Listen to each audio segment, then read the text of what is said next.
सवाल नंबर 1 कहा कि आखिर में नूना लगाने से क्या बनता है?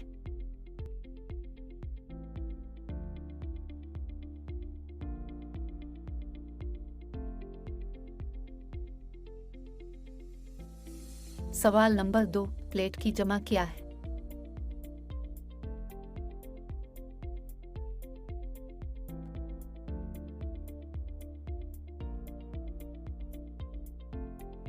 सवाल नंबर 3 लफ्ज़ पुरवा में कितने हुरूफ हैं?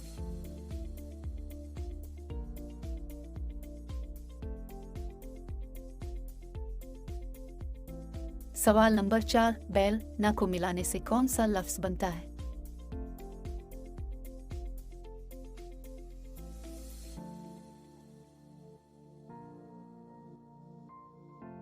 सवाल नंबर 1 किस हर्फ के आखिर में लाम है? सवाल नंबर 2 आंख से हम क्या काम लेते हैं?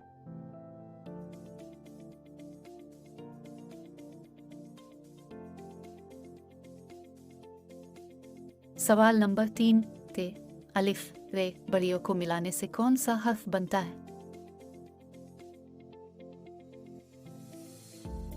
सवाल नंबर 4 आना का हम आवाज लफ्ज़ कौन सा है?